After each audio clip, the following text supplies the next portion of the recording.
qui me relève dans mes chutes, c'est Jésus-Christ,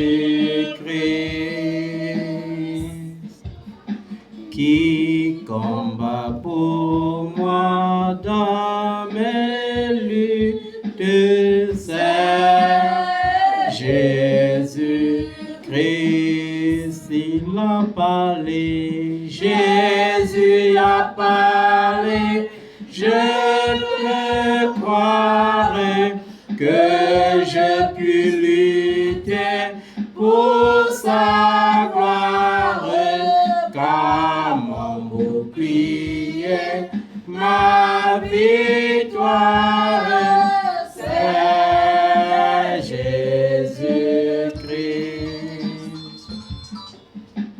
Ok, tu vas remercier le Seigneur pour ta présence ici ce soir. La Bible dit, il vaut 1 heure dans sa présence que 1000 ailleurs. Et je crois que parce que tu es venu dans sa présence, il fera quelque chose pour toi ce soir. Je crois qu'il est le Dieu qui nous guérit de nos maladies. Je crois qu'il est le Dieu qui nous console. C'est d'ailleurs pourquoi il a dit, je ne vous laisse pas orphelins, mais je vous donne un nouveau consolateur, l'Esprit des vérités. Et il a accompli cela en envoyant le Saint-Esprit pour ses apôtres et pour nous aussi, qui avons cru en son Saint-Nom. Il faut croire que le Seigneur n'avait pas prié seulement pour les apôtres, mais il avait prié pour nous aussi qui devons croire, et même pour ceux qui croiront après nous. Amen. Et il veillera sur nous pendant notre pèlerinage sur cette terre, car nous sommes des pèlerins sur cette terre, et un jour nous irons à cette cité céleste. Nous irons dans la ville de Salem, nous irons dans la nouvelle Jérusalem qui a été préparée pour nous. Amen.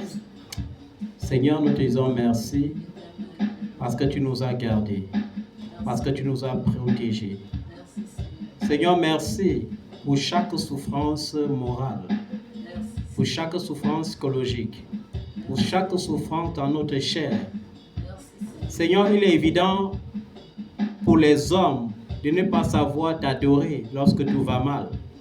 Mais ce que tu as réclamé par la bouche de l'apôtre Paul dans son premier épître aux Thessaloniciens, c'est que nous devons te rendre grâce en toutes circonstances. Seigneur, c'est pourquoi même lorsque tout va mal, nous voulons te dire merci. Nous voulons te dire merci pour tes bienfaits, car c'est toi qui nous rassasies des pains chaque jour. C'est toi qui nous donnes notre pain quotidien, c'est toi qui nous gardes, c'est toi qui nous protèges et c'est toi qui nous préserves des attaques de l'ennemi. Nous te disons merci. C'est toi qui gardes nos enfants. C'est toi, Seigneur, qui veille sur eux.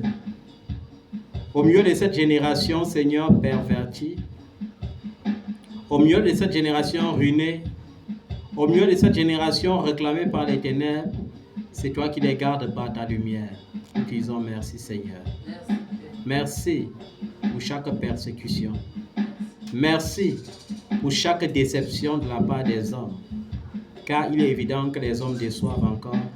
Mais toi, l'Éternel, tu demeures fidèle. Et tu as dit dans ta parole, moi, l'Éternel, je ne t'oublierai pas. Même si une mère parvenait à oublier son enfant, moi, l'Éternel, ton Dieu, je ne t'oublierai jamais. Seigneur, il est évident que tu nous aimes, puisque le cœur humain ne puisse comprendre. Il est évident que tu nous aimes, plus que la compréhension de l'amour d'une mère.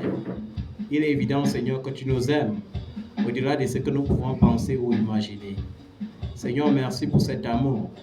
Et nous répondons, Seigneur, à cet amour par notre adoration. Nous répondons à cet amour, Seigneur, par notre dévouement à la tâche que tu nous as confiée.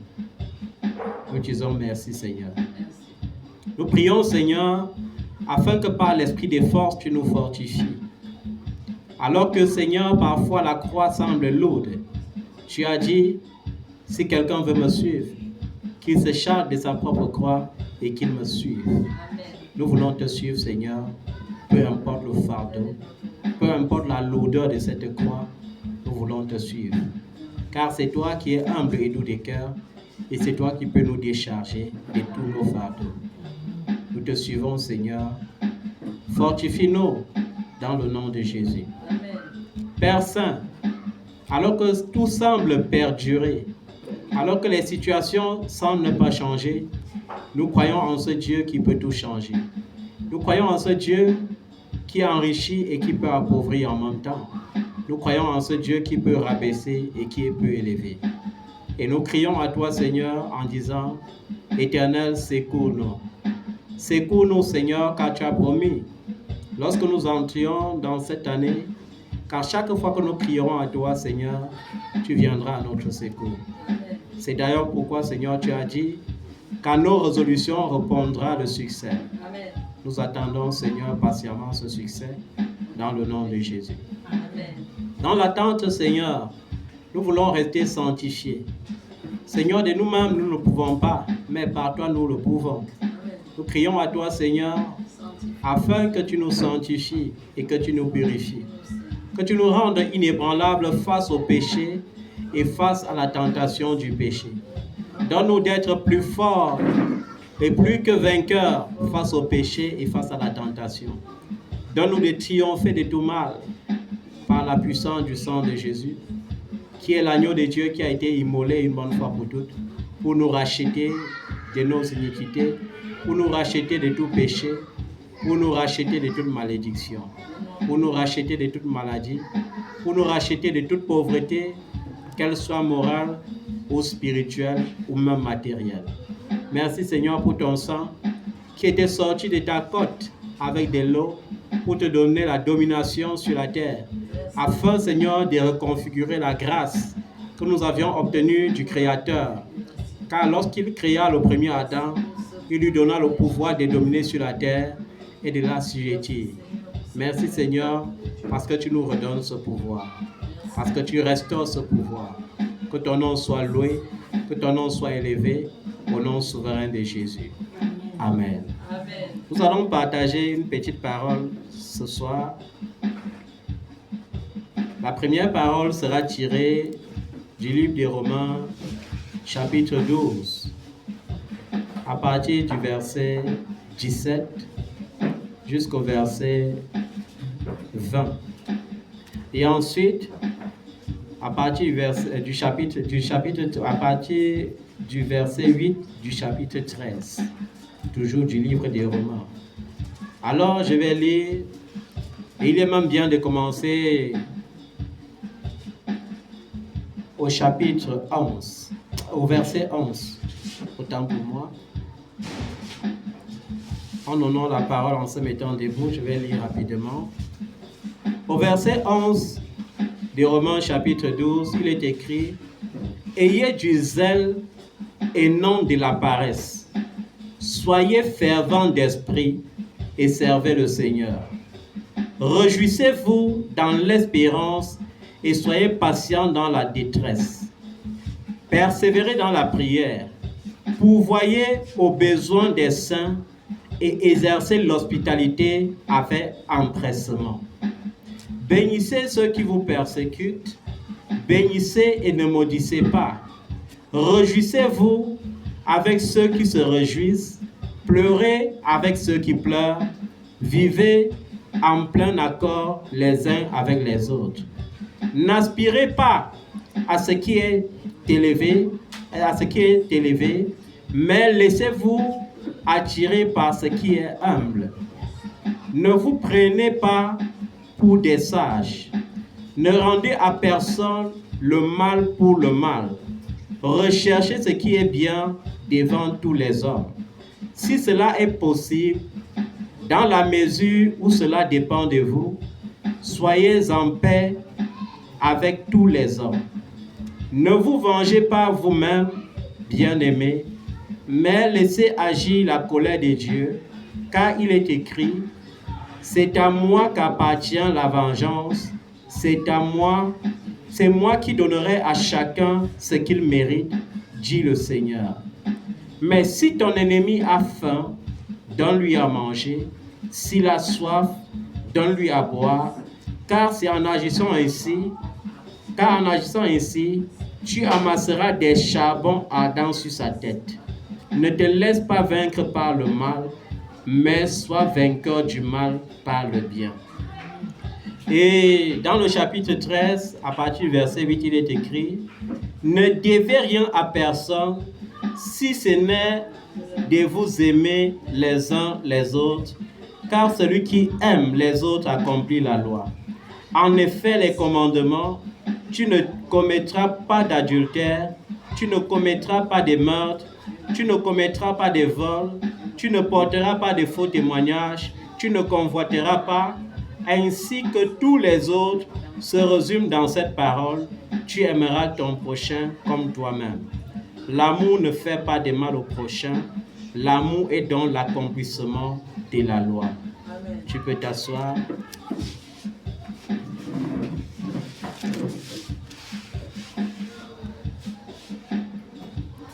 Alors, il est bon de revenir sur ceci pour nous rappeler à l'ordre quant à l'amour, pour que nous sachions que nous sommes sauvés pour aimer et non pour mener la guerre contre les hommes créés à l'image et à la ressemblance de Dieu. D'ailleurs, la Bible dit dans le livre d'Éphésiens, chapitre 6, que Dieu ne nous a pas appelés pour une guerre charnelle, comme certains mènent les guerres charnelles. On a vu des hommes envoyer le feu contre leurs femmes, les femmes envoyer le feu contre leurs maris, les voisins envoyer le feu contre les voisins. Ce sont des luttes charnelles. Dieu a dit que notre combat ne consiste pas à lutter contre la chair ou le sang. C'est-à-dire notre combat ne réside pas dans la chair. Donc tu m'as insulté, je vais envoyer le feu contre toi. Tu m'as attaqué, je vais te livrer à la mort comme certains le font. Notre combat est spirituel. Et pour mener les combats spirituels, il faut utiliser les armes spirituelles et non les armes charnelles. Avant même d'engager un combat spirituel, il faut t'assurer que tu as toutes les armes spirituelles. Et parfois, les gens lisent la Bible, mais ils passent outre les armes spirituelles. J'ai bien envie, ce soir, de relire ces armes spirituelles pour que nous comprenions ce que c'est. Parce que parfois, lorsque tu mènes des combats et tu n'as pas la victoire, c'est parce que tu utilises les armes charnelles. Or, les armes charnelles sont complices de tes péchés et font en sorte que tous les tirs que tu envoies contre l'ennemi reviennent à toi au centuple.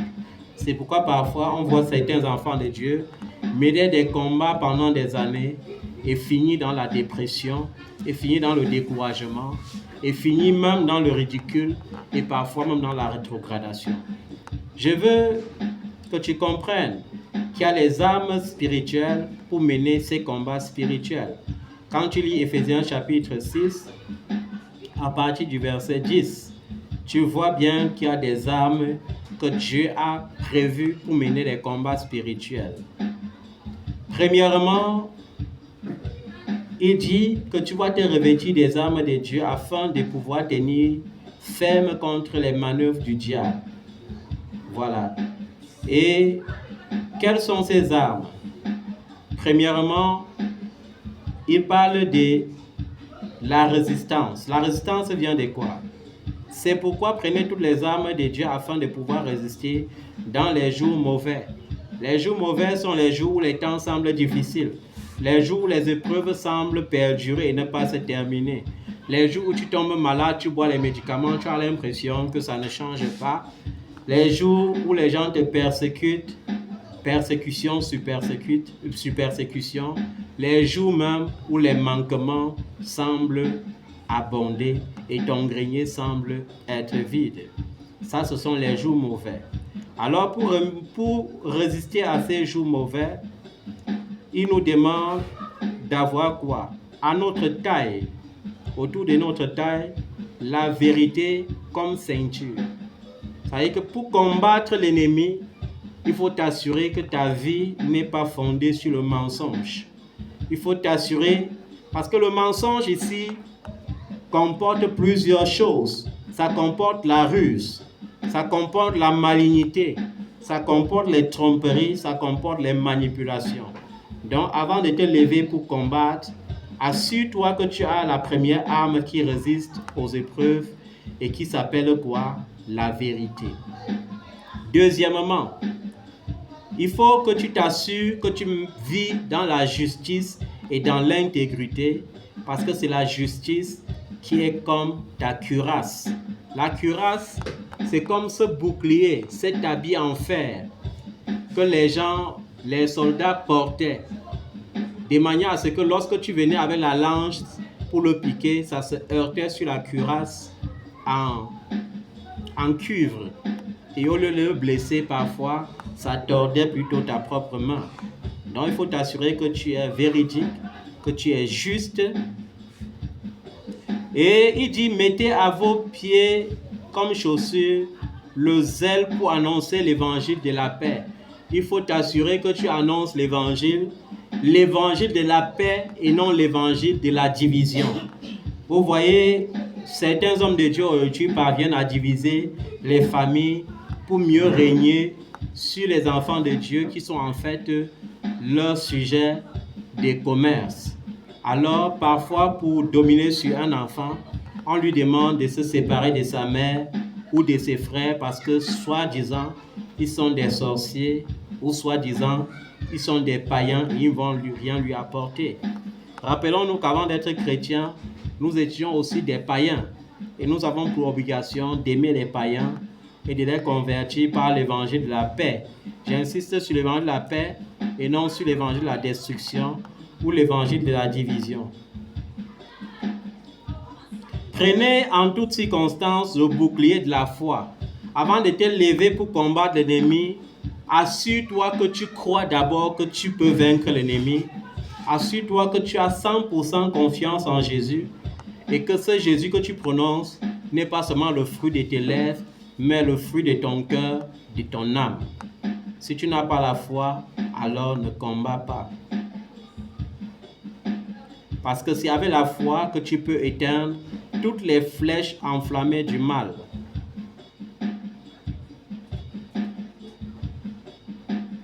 Assure-toi également que tu as le casque du salut et l'épée de l'esprit, c'est-à-dire la parole de Dieu. Dieu a tout créé par la parole et tu ne peux rien changer sans la parole. Amen.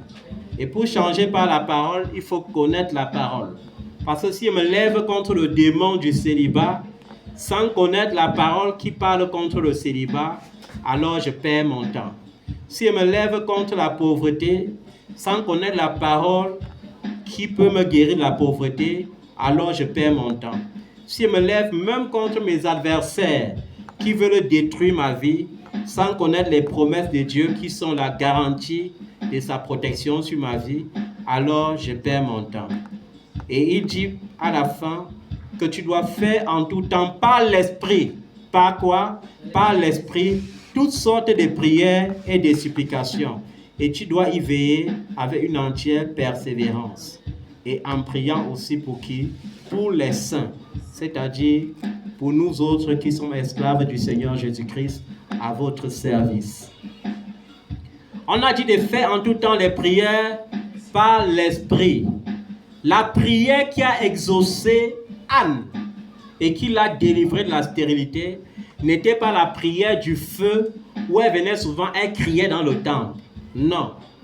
Anne croyait que chaque fois il fallait dans le temple dire Seigneur, tu ne vois pas que Pénia se moque de moi, tu ne vois pas que les gens de ma génération se moquent de moi, donne-moi un enfant pour qu'on ne se moque pas de moi. Comme certains enfants de Dieu aiment bien dire aujourd'hui. Seigneur, voilà ma situation, je n'arrive pas à voyager, les autres ont déjà voyagé, fais aussi que je voyage pour qu'on comprenne que tu es Dieu. Ou bien, Seigneur, voilà mon compte bancaire est vide, je n'ai pas d'argent, je suis surendetté, donne-moi beaucoup d'argent pour qu'on sente que tu es Dieu.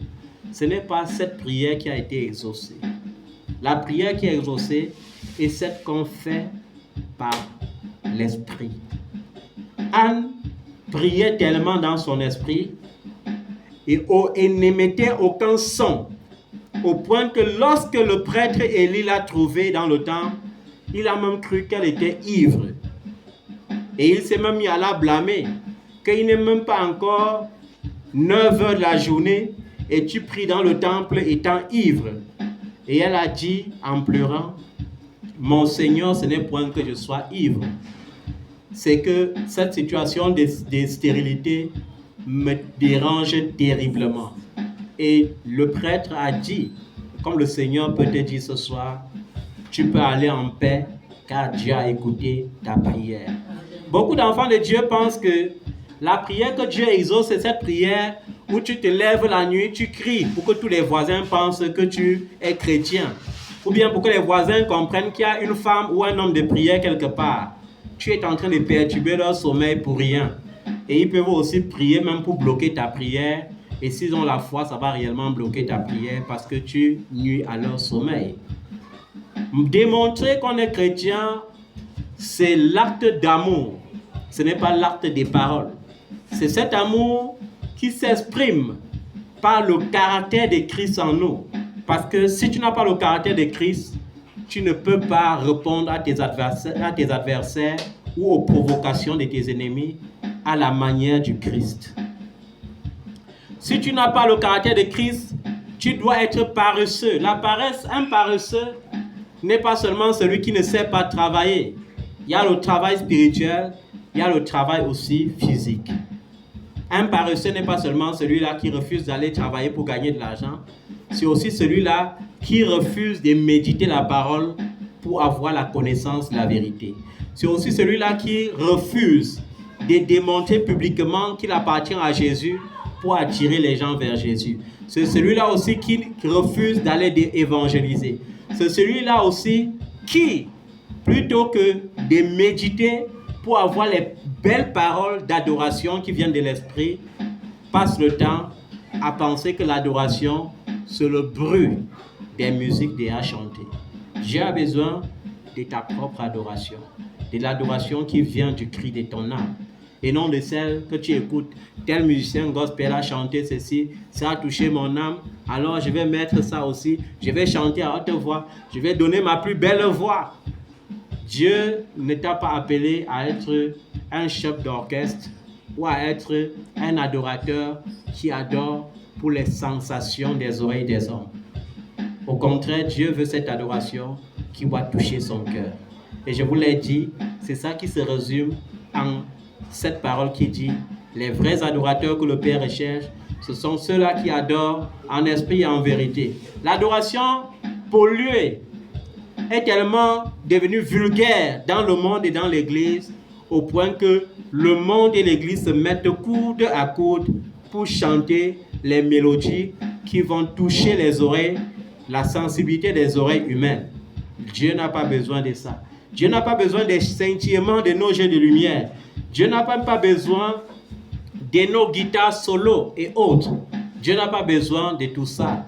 Il est bien vrai, il faut louer l'Éternel avec des cymbales retentissants, comme David aimait bien le faire dans le livre des Psaumes. Mais David aucunement ne jouait des instruments pour le plaisir des oreilles des hommes.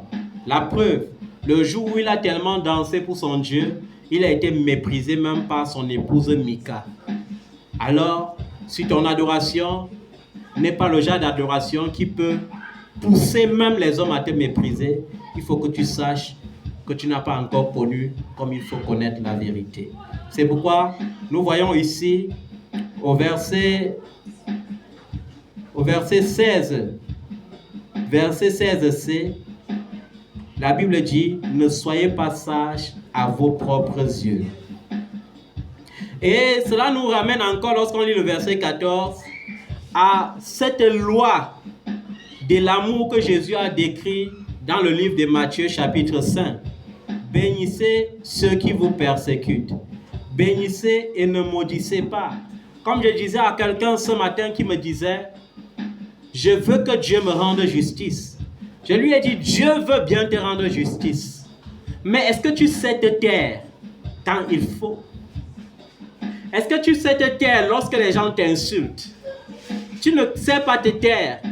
Tu réponds lorsqu'on t'insulte. Tu ne peux plus avoir la justice de Dieu parce qu'en insultant ceux qui t'insultent, tu t'es déjà rendu toi-même justice. Amen. Le silence est l'âme redoutable qui attire la justice de Dieu lorsque les gens se lèvent pour te persécuter. Lorsque les gens se lèvent pour te calomnier et que tu parles et demander des explications, tu t'es déjà rendu justice. Mais lorsque les gens te calomnient, tu les bénis sans les maudire, alors tu as attiré sur eux le fouet de Dieu et il les fouettera. Lorsque les gens te font pleurer et que dans tes pleurs, tu parviens à les bénir, tu parviens à prier pour eux, alors la Bible dit que Dieu recueille tes larmes dans son outre. Et quand Dieu recueille tes larmes, il fait comment? Il tire vengeance de ceux qui te font pleurer en versant tes larmes qui deviennent un lac de feu sur leur tête. Beaucoup d'enfants de Dieu ne sont plus justifiés par Dieu aujourd'hui. Pourquoi? Parce qu'ils passent le temps à se justifier eux-mêmes. La preuve est évidente. Quand les faux prophètes disent à quelqu'un que sa propre mère qu'il a mise au monde est la sorcière qui bloque sa vie, sur 10 chrétiens, il n'y a même pas un seul qui parvient encore à penser du bien vis-à-vis de sa maman. Et certains vont même jusqu'à couper les vivres à leur maman. Certains vont jusqu'à ne même plus l'honorer.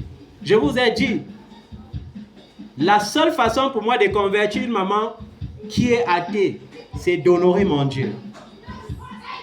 Honorer mon Dieu veut dire, je pourvois à ses besoins tant qu'elle ne méprise pas les fruits que mon Dieu donne pour elle. Mais au jour qu'elle méprisera, je vais fermer la vanne pour que Dieu la convertisse même par là. Il y a des gens qui ne pourront jamais être convertis jusqu'à ce qu'ils passent par la famine. Il y a des gens qui ne seront jamais convertis tant qu'ils ne passent pas par un grand désert. Il y a des gens qui ne seront jamais convertis tant qu'ils ne sont pas sur un lit cloué et moribond. Il y a des gens qui ne seront jamais convertis. Mais je dis, ta responsabilité en tant qu'enfant de Dieu, lorsque tu veux la justice de Dieu, il faut que tu marches dans les règles de la justice de Dieu, en bénissant ceux qui te persécutent, en bénissant et en ne maudissant pas, en te réjouissant avec ceux-là qui se réjouissent et en pleurant avec ceux qui pleurent. On ne parle pas ici d'une réjouissance hypocrite que tu es au mariage de quelqu'un, tu dis « Ouais, ma soeur s'est enfin mariée » alors que dans ton cœur, tu es en train de souhaiter que son mariage ne tienne même pas 2 jours. On ne dit pas cette forme de réjouissance. On ne dit pas le genre de réjouissance que tu pars accompagner ton frère ou ta soeur à l'aéroport en pleurant dans ton cœur que pourquoi lui et non moi. On ne parle pas de ce genre de réjouissance. On parle de réjouissance d'un cœur sincère, d'un cœur vrai, d'un cœur aimant, d'un cœur aimable, d'un cœur qui se réjouit en disant « Seigneur, fais davantage dans la vie de mon frère. » Amen. On ne parle pas ici des pleurs hypocrites que lorsque tu entends que ton ennemi a fait l'accident, tu commences à jubiler. Parce que c'est ça les enfants de Dieu aussi.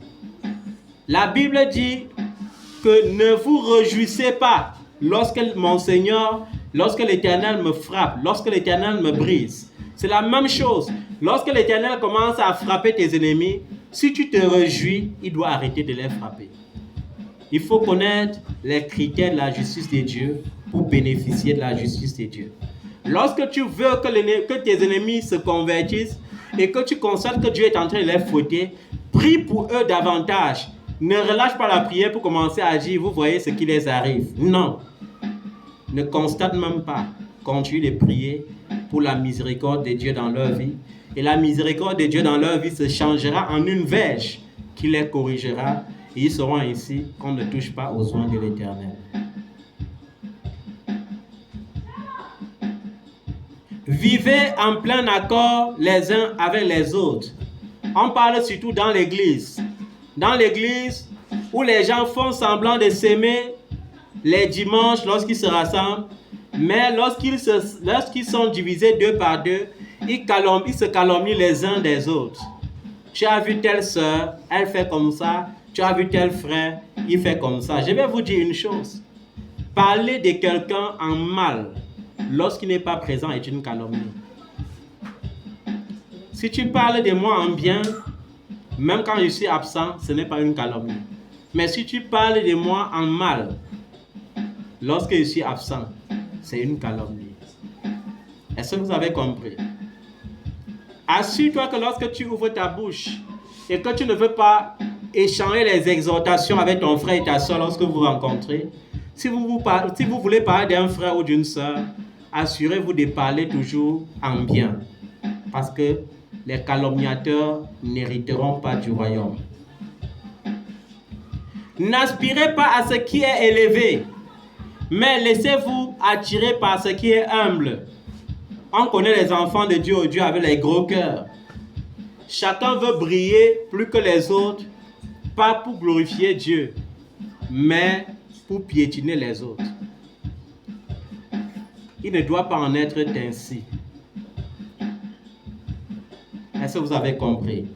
Amen. Cela ne doit pas être ainsi. Il faut changer de mentalité. Il faut cultiver en toi l'amour authentique de Christ. Parce que Dieu, lorsqu'il nous a créés, il a donné sa pluie aux bons et aux méchants. Il a donné son soleil aux bons et aux méchants. Il ne nourrit pas seulement les chrétiens, il nourrit même le plus pire des païens. Dieu est fidèle dans sa loi. Il pourvoit au pain quotidien, même du plus pire des païens et au quotidien. Nous devons donc ressembler à notre Père Céleste.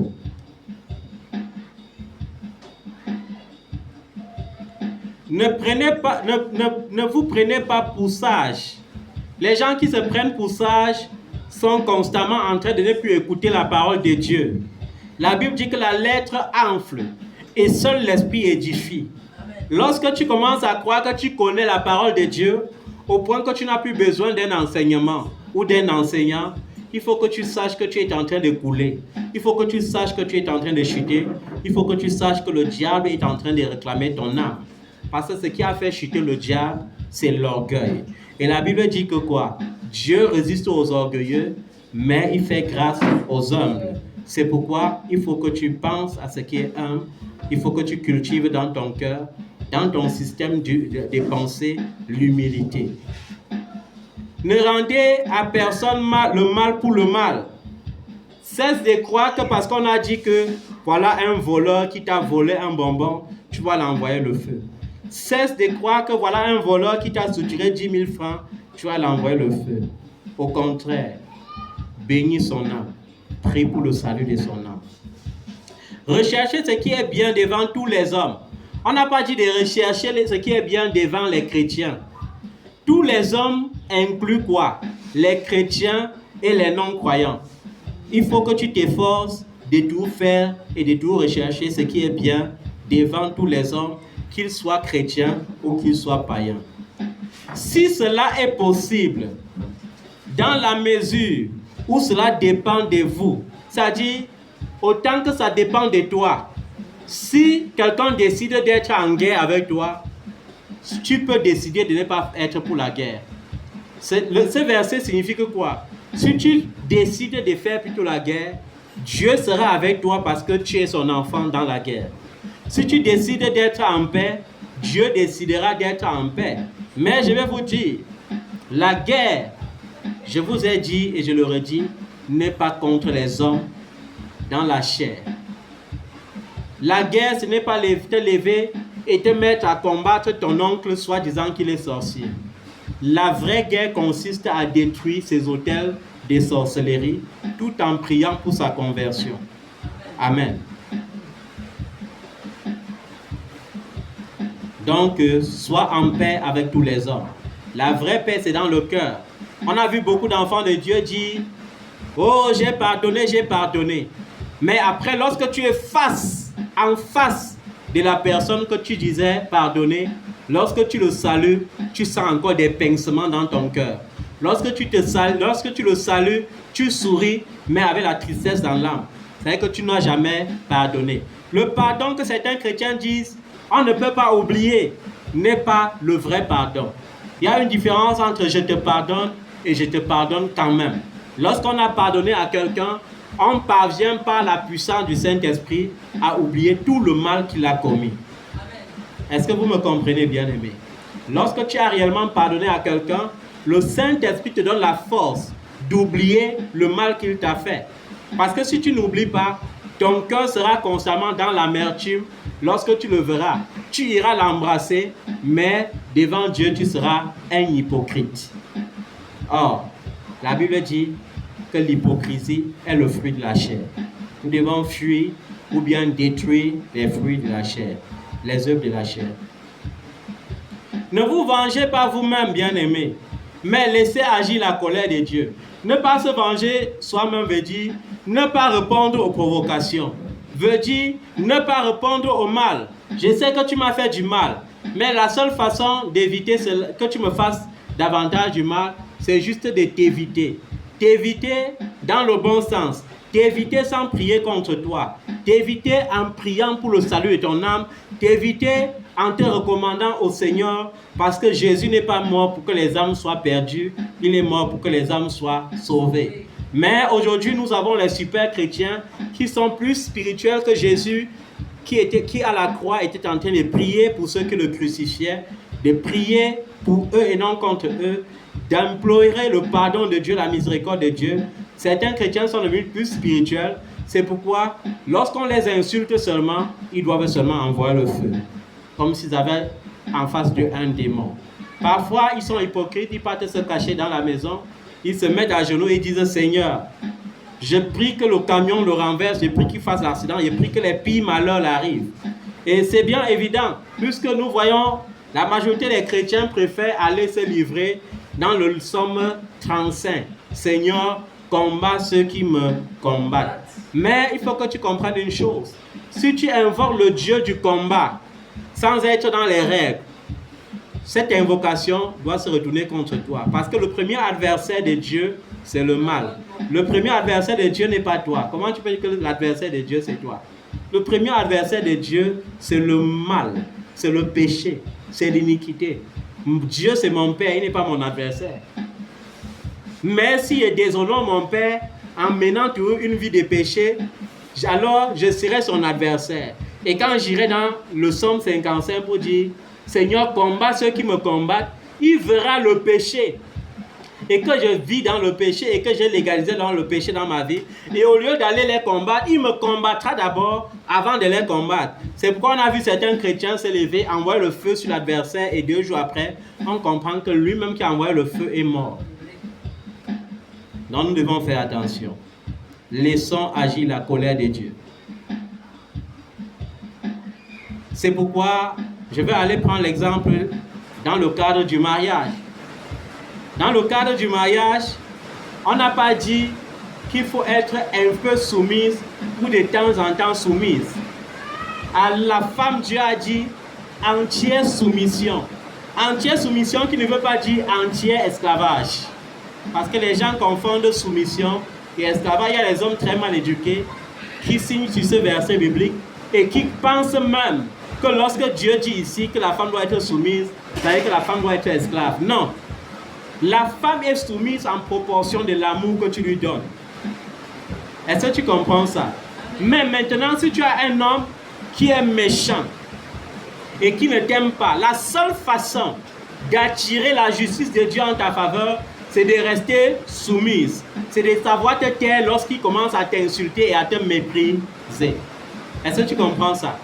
Parce qu'il y a des femmes très querelleuses, mais qui après vont aller se mettre à genoux et dire « Dieu, tu vois, mon mari ne m'aime pas, je veux ta justice. » Sa justice viendra d'abord taper ta bouche qui est querelleuse. Ça viendra d'abord tuer ton cœur qui est insoumis avant de regarder si ton mari est mauvais ou pas. C'est la même chose avec l'adversaire. Lorsque les gens ont commencé à se moquer de Jésus, à le frapper, lorsque Pilate a commencé à l'interroger, la Bible dit que quoi? Il n'a même pas répondu. Lorsque les gens ont commencé à l'accuser faussement, oh, il a blasphémé, oh, il a fait ceci, oh, il crée le désordre. Est-ce que vous avez vu Jésus répondre? La Bible dit qu'il est resté silencieux. Et ce silence, c'était déjà un grand jugement pour ceux qui l'accusaient. Amen. Nous devons apprendre les règles. C'est très important.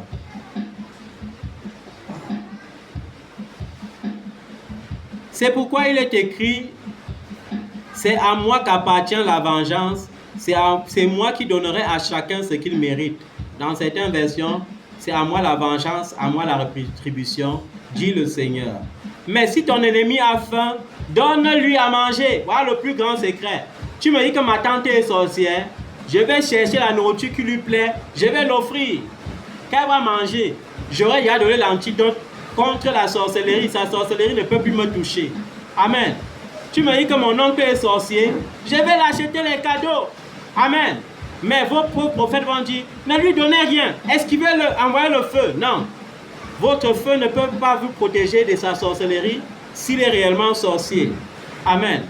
Alors, si tu te rends compte que ton oncle est sorcier, et je parle ici seulement pas seulement de la sorcellerie, puis tu te rends compte que voilà celui qui voulait détruire ma réputation, celui qui voulait détruire mon image, celui qui empêchait à mon entreprise de prospérer. Tu vois qu'il a chuté et qu'il a tellement faim. Aide-le. S'il a soif, donne-le à boire. En agissant ainsi, tu seras en train de faire quoi? D'amasser le charbon ardent sur sa tête. Considérons seulement le petit charbon comme braise le maïs ou bien le charbon, la charcuterie des viandes. Est-ce que tu peux poser ta main dessus? Mais on te dit que lorsque tu donnes à manger à ton ennemi, c'est comme si tu as déposé ce genre de charbon brûlant sur sa tête. Ça fond sa vie, ça fond sa vie, ça fond sa vie, ça anéantit sa vie. Ne te laisse pas vaincre par le mal. Lorsque ta pensée commence à te réclamer en mal, lève-toi contre ta pensée et demande à ta pensée de rester esclave de l'Esprit du Seigneur Jésus-Christ. Demande à ta pensée de demeurer esclave de l'obéissance du Seigneur Jésus-Christ. Amen. Amen. Il faut que tu triomphes ainsi du mal par le bien. Et je te le dis, pour triompher du mal par le bien, il faut avoir la connaissance. Il faut avoir la parole de Dieu. La parole de Dieu va être dans ton cœur. La parole de Dieu va être dans tes pensées. Ainsi, lorsque tu ouvriras tes lèvres, ça sera des paroles de grâce qui sortiront. Amen. Parce que béni soient les lèvres qui profèrent les paroles de grâce et non les paroles de malédiction, et non les paroles injurieuses, et non les paroles calomnieuses. Ne devez rien à personne. La seule dette que tu dois avoir vis-à-vis de ton prochain, c'est quoi? C'est l'amour. Parce que l'amour est l'accomplissement de la loi. En réalité, si je t'aime, je ne peux pas te tromper. Si je t'aime, je ne peux pas te voler. Si je t'aime, je ne peux pas vouloir t'anéantir. Si je t'aime, je ne peux pas vouloir déformer ta réputation ou ternir ta réputation. Si je t'aime, je ne peux pas vouloir te tuer. C'est pourquoi la Bible dit que l'amour est l'accomplissement de la loi. Et cet accomplissement est centré sur quoi? Sur ce verset qui dit « Tu aimeras ton prochain comme toi-même ». On n'a pas dit plus que toi-même, comme toi-même. Aimer mon prochain comme moi-même veut dire, si j'ai un seul beignet, et si selon les tendances scientifiques, ou bien les tendances de la vérité, ce beignet est suffisant pour me tenir en vie, alors je dois éviter de le couper. Est-ce que vous avez compris? Parce qu'il y a des enfants de Dieu qui pensent que aimer son prochain comme soi-même veut dire, s'il manque un beignet et si tu ne manges pas ce beignet, tu vas mourir. Il vaut mieux donner à ton frère et tomber pour mourir. Tu es mort pour rien. Avec que tu ne t'es pas aimé. Pour aimer les autres, il faut d'abord parvenir à s'aimer soi-même. Est-ce que je m'aime d'abord? Quand quelqu'un s'aime, il connaît se valoriser. Quand quelqu'un s'aime, il connaît prendre soin de son corps, de son âme, de sa pensée. Amen. Si tu ne sais pas prendre soin de toi, tu ne peux pas prendre soin des autres. Donc, aimer son prochain comme soi-même veut dire mettre l'équilibre. Mettre quoi? L'équilibre. Parce qu'il y a des gens qui transforment cet amour en fainéantise. Si tu ne me cherches plus, je te cherche une fois, deux fois, trois fois. Tu m'accueilles froidement. Je vais continuer de te chercher. Pourquoi? Est-ce que l'amour, c'est le mépris? L'amour, ce n'est pas le mépris. L'amour supporte tout ne veut pas dire que l'amour attire le mépris. L'amour supporte tout veut dire tu peux m'insulter, ça ne va pas me blesser. Parce que l'amour ne ressent pas les insultes. Tu peux me calomnier, ça ne va rien changer sur moi. Amen. Tu peux donner des mauvaises informations en ce qui me concerne ça ne doit rien changer sur moi. Parce que l'amour conserve ma réputation. L'amour conserve mon authenticité. C'est dans ce sens qu'on dit l'amour supporte tout. L'amour supporte tout veut dire, j'ai un mari qui a plein de défauts, mais l'amour couvre ses défauts et il ne voit plus ses défauts. Amen. Est-ce que vous avez compris? Amen. L'amour ne signifie pas je dois forcer à tout prix les relations. Non. Dans cette vie, la seule chose que Dieu m'a appris, c'est de ne jamais mendier l'amour. Si tu ne m'aimes pas, ce n'est pas grave. Je vais t'aimer, mais je vais te garder à distance. Est-ce que tu as compris la différence? Donc, aimer son prochain comme soi-même ne veut pas dire être con. Ou bien ne veut pas dire être trop bon. Amen. Ça veut dire tout simplement être bon et loyal envers toi-même et envers les autres. Parce que l'amour est l'accomplissement de la loi. Amen. Que Dieu bénisse en toi l'écoute de cette parole et qui te donne toute la capacité surnaturelle pour pratiquer cet amour. Parce que pour les hommes, ça semble difficile. Mais c'est que par le Saint-Esprit, il est possible de mettre cet amour en pratique. Et lorsque tu pratiques cet amour, laisse-moi te dire, Dieu sera toujours de ton côté et sa justice se lèvera toujours pour toi. Et ta lumière se lèvera toujours du sein de chaque obscurité que tu rencontreras. Amen. Amen. Mets-toi sur tes pieds. Seigneur Jésus, Seigneur Jésus, Seigneur Jésus, oh, Seigneur Jésus, oh, toi seul est mon Dieu. Tu m'as donné la vie et le salut. Tu m'as donné la joie. Tu es le roi des rois. Seigneur Jésus, Seigneur Jésus, Seigneur Jésus, Seigneur Jésus, Seigneur Jésus, oh Seigneur Jésus, oh, toi seul est mon roi. Seigneur Jésus, Seigneur Jésus, Seigneur Jésus, Seigneur Jésus, Seigneur Jésus, oh Seigneur Jésus, oh, toi seul est mon Dieu. Seigneur Jésus, tu as toi-même dit, sans toi nous ne pouvons rien faire. C'est avec toi que nous voulons aimer. C'est avec toi que nous voulons pratiquer l'amour. Sonde nos cœurs, Seigneur, et délivre tous ceux qui ont été condamnés dans nos cœurs jusqu'à ce jour. Amen. Nous ne voulons pas un cœur qui se comporte comme une prison, mais nous voulons un cœur qui se comporte comme le temple de Dieu, qui se comporte comme la maison de Dieu. Et nous savons que Dieu est le Dieu de paix. C'est pourquoi, Seigneur, nous voulons que tu remplisses chaque amertume qui était dans nos cœurs par autant de mesures de paix dans le nom de Jésus. Amen. Par autant de mesures de grâce dans le nom de Jésus. Amen. Nous voulons, Seigneur, que tu nous donnes la capacité surnaturelle par le Saint-Esprit de savoir pardonner à nos ennemis, de savoir prier pour ceux qui nous persécutent, de savoir bénir ceux qui nous maudissent dans le nom de Jésus. Apprends-nous, Seigneur, ton silence. Lorsque les gens crient contre nous, lorsque les gens nous méprisent, lorsque les gens nous insultent, lorsque les gens nous calomnient, apprends-nous, Seigneur, ton doux silence, afin, Seigneur, que nous bénéficions de ta justice. Merci, Seigneur, parce que tu tires vengeance de toute situation. Tu tireras vengeance de chaque situation de notre vie. Tu établiras ta justice dans nos vies et dans notre cœur. Merci, Seigneur, parce que nous t'appartenons. Merci parce que tu nous bénis. Merci pour cette parole, qu'elle porte du fruit dans nos vies et qu'elle nous donne la victoire et encore la victoire dans le précieux et puissant nom de Jésus. Amen. Amen. Que Dieu te bénisse.